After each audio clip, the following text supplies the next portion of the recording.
우리는 모세오경 중 네 번째 책인 민수기를 살펴보는 중입니다. 민수기는 거룩하신 하나님을 왕으로 모신 거룩한 하나님의 군대를 계수하는 것으로 시작합니다. 그리고 이제 군대의 전열을 가다듬게 되죠. 그래서 진을 편성하고 그리고 행군할 때의 순서와 질서들을 알려주고 있습니다. 이스라엘의 진영과 행군할 때의 그 중심에는 왕이신 하나님의 임재를 상징하는 성막이 위치합니다. 하나님을 중심에 모시고 하나님을 예배하는 하나님의 군대라는 독특한 특징을 보여주는 것입니다. 인류 역사상 어떻게 이런 전열을 그리고 이런 대형으로 움직이는 군대가 어디 있겠습니까? 독특하지요. 가장 놀라운 독특함은 하나님의 성막이 그 백성과 함께 움직인다는 것입니다. 잘 생각해 보십시오. 이제 우리는 광야에서 39년 동안 지겨운 반복과 더딘 행군을 우리가 보게 됩니다. 그래서 그것을 보는 사람들마다 답답함을 느끼죠. 그리고 이제 민수기를 보는 내내 어쩌면 이스라엘 백성이 너무 고생한다 싶은 생각이 들어요. 그런데 그 길을 만군의 하나님께서 함께 걸으셨다는 사실을 놓치면 안 됩니다. 함께 우리도 인생이 그렇잖아요. 인생이 꼬인 듯 뱅뱅 돌고 그리고 의미 없는 것 같은 일상을 반복하면 어떻게 하나님 날 이렇게 고생시킵니까? 왜 내 인생을 이렇게 꼬이게 하셨습니까? 라고 불평할 때가 있어요. 근데 기억하십시오. 하나님이 그 기간을 인내하고 기다리고 그때 하나님이 동행하고 있다는 사실을 놓치면 안 됩니다. 그 사실을 놓치면 그저 하나님 앞에 원망하고 불평해요. 근데 하나님이 그 가운데 함께 하신다. 광야의 시절을 하나님이 함께 보내셨다는 사실을 기억하면 도리어 하나님께 죄송스럽고 하나님께 감사하고 그분의 인내의 사랑을 찬양하게 되는 것입니다. 그 은혜가 우리의 인생에도 있길 바랍니다. 성막과 관련하여 봉사하도록 이제 레위 지파가 우리는 선택받은 걸 봤습니다. 레위 지파에 대한 구체적인 내용이 4장까지 이어져요. 이제 지금까지 모든 내용의 핵심 주제를 한번 생각해 보십시오. 거룩하신 하나님을 왕으로 모신 하나님의 군대, 거룩한 군대라는 이 독특한 정체성으로 이스라엘 백성을 말하고 있습니다. 그러나 거룩하신 하나님이 이스라엘 백성과 함께 행군하는 것은 매우 위험한 일입니다. 왜냐하면 부정한 사람이 거룩하신 하나님을 중심에 모시는 것은 곧 죽음이기 때문에 그렇습니다. 이 부분을 어떻게 해결하는지 한번 보시게요. 5장을 보니까 이스라엘 진의 거룩함과 정결함에 대해서 가르치고 있습니다. 자칫 부정한 자를 추방하는 규정과 죄값을 치르는 그 엄격한 규정들을 보면 사실 말씀을 보는 내내 하나님이 너무 가혹하고 잔인하게 보일 수 있습니다. 더하여 다루는 내용을 보니까요, 이제 추방당하는 그런 내용, 제거되는 내용을 보면 나병이나 유출증과 같은 위생과 질병과 관련된 그런 내용, 의식적인 부정들이 포함되기 때문에 더욱 그렇습니다. 그러나 놓치지 말아야 할 것은 이 규정은 종교적인 것으로서 죄로부터의 깨끗함을 강조하여 말하고 있다는 사실을 주목해야 됩니다. 구체적으로 죄를 어떻게 다뤄야 되는지 놀랍게 성경은 정확하게 설명하고 있어요. 1절부터 4절은 죄를 제거해야 된다고 가르치고 있습니다. 피부병과 유출병 그리고 시체와 접촉함으로 부정함을 입은 사람은 다시 정결함을 입을 때까지 진 밖에 있어야 돼요. 온전함을 입을 때까지 쫓겨나 있어야 된다는 거예요. 이것은 이스라엘 백성 안에서 죄를 제거해야 된다는 것을 분명히 우리에게 알려주고 있습니다. 둘째, 우리 안에 있는 죄를 어떻게 대해야 되냐면 죄는 갚아져야 한다는 걸 가르치고 있습니다. 5절부터 10절까지 내용이에요. 죄는 사람과 하나님께 범하면 반드시 5분의 1을 더하여 갚으라고 이렇게 말하고 있습니다. 갚을 대상이 사라지면 하나님께 드리라고 이렇게 말하고 있어요. 죄는 반드시 갚아야 한다라는 걸 분명하게 우리에게 대가를 치러야 된다라는 걸 보여주는 것입니다. 세 번째는 죄는 근절돼야 된다는 걸 가르쳐주고 있습니다. 11절부터 31절까지가 그 내용입니다. 특별히 남편이 아내의 불륜을 의심할 때 처리하는 규정을 담고 있습니다. 이것은 하나님께서 간음을 이스라엘 중에서 제거하고자 하시는 그 열심, 그 간음을 그 이스라엘 백성 안에서 근절시키고자 하는 하나님의 그런 속성을 보여주고 있습니다. 주 안에 사랑하는 여러분, 이것이 오늘날 교회와 우리를 향한 하나님의 마음인 것을 주목하셔야 됩니다. 교회에서 죄가 제거되고 갚아지고 근절되어야 됩니다. 우리가 다른 사람의 죄를 지적하여 그 죄를 제거할 수 있을까요? 또 다른 사람의 죄를 우리가 어떻게 대가를 대신 지불할 수 있을까요? 우리가 다른 사람의 죄를 끊어버릴 수 있을 만큼 탁월한 사람이 이 자리에 있습니까? 아니요. 오늘날 우리는 오직 예수 그리스도만이 교회의 죄에 대한 대가를 치렀고, 그리고 오직 예수님의 죽음을 통해 나의 죽음이 제거되는 것을 믿으십시오.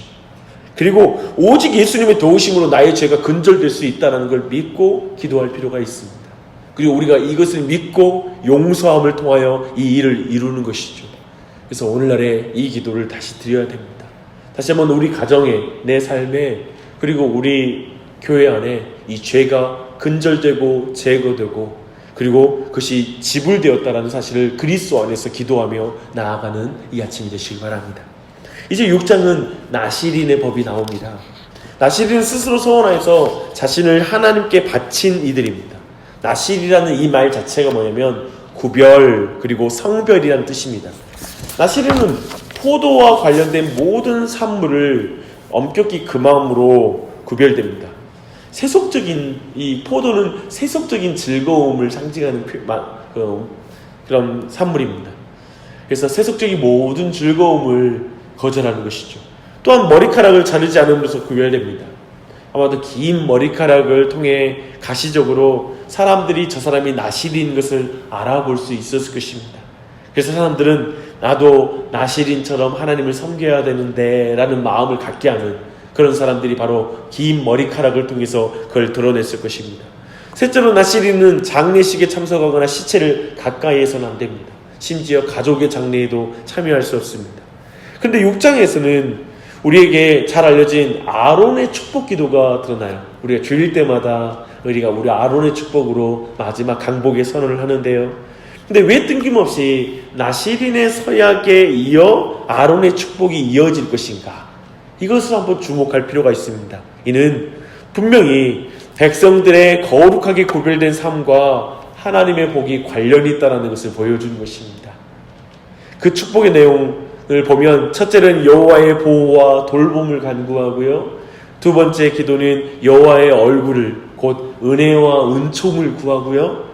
세 번째 기도는 여호와의 평강을 각각 구합니다.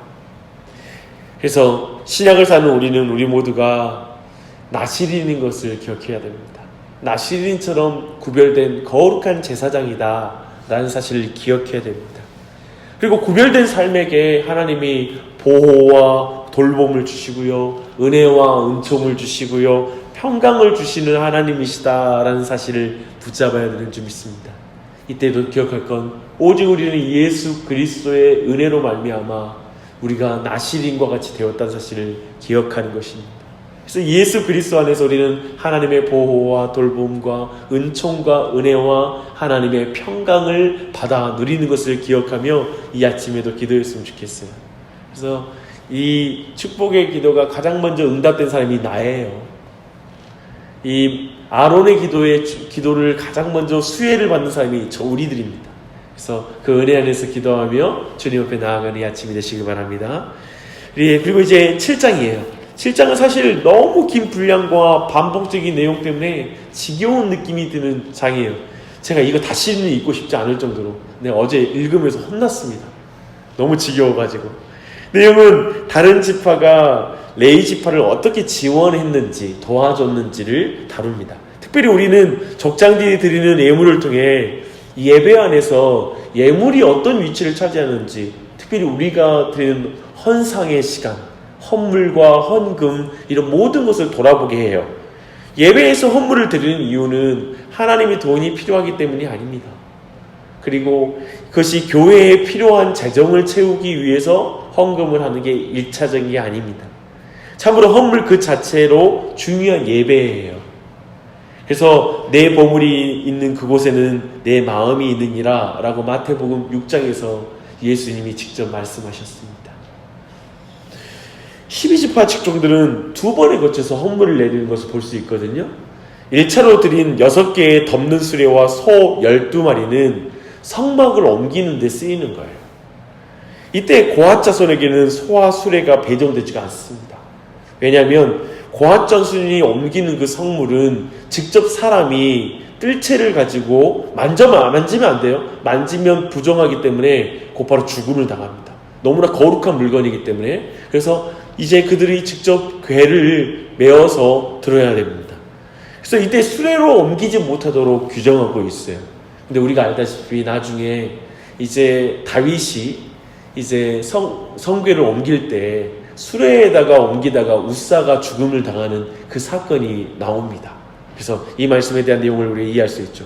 그래서 족장들이 두 번째 드리는 성물이 소개되는데요. 10절부터 88절까지 이어지는 거예요. 12일 동안 매일 족장들 한 사람씩 예물을 드렸고 그 순서는 유다로부터 시작해서 동편 진영, 남편 진영, 서편 진영, 북편 진영 이렇게 해서 이제 시계 방향으로 이제 순서로 예물을 드리는 장면이 나옵니다.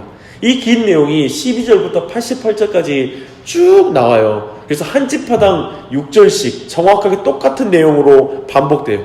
그러니까 얼마나 지루하고 똑같은 거 반복하는 걸 싫어하는 우리에게 너무 읽기 싫은 부분이에요. 하지만 하나님께서 얼마나 예물들을 하나하나 기쁘게 받으셨는지 드러내고 싶어하는 마음이 이 안에 있습니다.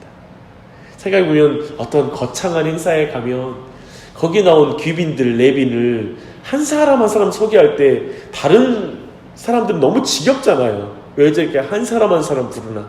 그러나 한 사람 한 사람을 존중하고 그 사람들에게 고마움을 표시하는 거잖아요. 지금 하나님의 마음이 이렇다는 거예요. 이스라엘 지파 모두에게 6절씩 말하고 모든 지파 이름 한꺼번에 언급하는 게 아니라 이름 하나하나 부르면서 그 사람들이 드린 예물을 하나하나 설명하고 있는 거예요. 실장은 그런 의미에서 하나님의 이 마음을 우리가 느껴야 됩니다. 실장은 특별히 예물에 대한 교훈을 얻을 수 있어요. 모든 예물은 다 자발적으로 드려졌어요. 족장들은 하나님의 영광을 보고 나서 강요가 아니라 기쁨 가운데 모든 예물을 드렸다라고 말하고 있습니다. 또한 그것은 필요에 대한 반응이었다는 것도 우리가 간과해서는 안 돼요. 이 부분도 2차적으로 중요한 이유입니다. 성막이 세워지고 족장들은 거기에 필요한 것이 뭔지 다 아는 거예요. 그게 이동할 때 옮기는 게 필요하니까 이제 수레와 그리고 소를 바치는 거예요. 그리고 그런 의미에서 예물은 하나님 사랑과 이웃 사랑이 표현되는 거예요. 그렇죠? 이 두 가지가 표현되는 게 바로 예물입니다. 이제 말씀을 정리하고 마무리하고 함께 기도하십시다. 우리는 첫 번째 우리가 함께 기도하고 싶은 건 다시 한번 하나님을 중심에 모시고 살아가는 하나님의 군대잖아요, 우리가. 그리고 이 한 날도 우리가 하나님의 군대로 살아가야 되는데 이 한 날 우리가 살아가기 위해서 우리에게 가장 먼저 우리 안에 부정한 것들이 제거돼야 돼요. 그리고 우리 안에 근절돼야 돼요. 그리고 우리 안에 부정한 모든 것이 갚아져야 돼요. 근데 기억할 건 이 아침에 우리 모두가 오직 예수를 그리스도를 의지하여 그 기도를 드리는 것이죠. 주님, 그리스도의 십자가의 은혜가 나와 내 자녀들과 그리고 가정 온 교회 안에 있어서 모든 죄와 부정으로부터 끊어지게 해주십시오. 하나님, 그 죄가 있고는 하나님의 인재를 못 느낍니다. 하나님의 인재를 못 느끼면 그 부정하면 하나님의 은혜와 평강 그리고 하나님의 돌봄과 보호 이 모든 걸 느끼는 이 아론의 축복을 우리가 마음껏 누릴 수가 없는 거예요. 얼마나 그게 속상한 일이에요. 그래서 이 시간 기도할 때 죄의 제거와 근절과 갚아지는 것을 그리스도 안에서 간구했으면 좋겠고요. 우리 가정이 그리고 내 자신이 교회가 거룩함을 회복하게 해달라고 이 기도를 사실 많이 안 드리는 것 같아요. 거룩함을 회복하게 해주십시오. 어떤 걸 필요를 구하는 데 익숙하지 거룩함을 회복하게 해달라고 그를 통해서 하나님의 보호와 돌봄과 은혜와 평강과 그리고 하나님의 은총을 받아 누리게 해달라고 간구하는 이 아침이 되시길 바랍니다. 또한 올 한 해 동안 내 보물이 주님께 드려지도록 주님께 바쳐지도록 기도했으면 좋겠어요. 내 보물이 하나님께 있다고 오직 주의 영광을 위해 사용해 달라고 하나님 이 한 해도 우리의 모든 물질을 드리는 삶이든지 헌물이든지 그런 모든 예물을 드리는 걸 통해 이 한 해 동안 모든 것이 예배가 되게 해달라고 그 은혜를 온 교회에 부어달라고 기도했으면 좋겠습니다. 이것이 광야에서 하나님의 군대로 살아가는 자들의 기도인 줄 믿습니다. 그리고 특별히 교회의 공간 확장을 위해서도 끊임없이 우리가 함께 기도함으로 이 일이 아름다운 이런 예배의 은혜가 거룩함을 회복하며 나아가는 그 은혜가 있는 과정이 되었으면 좋겠습니다. 기도하겠습니다.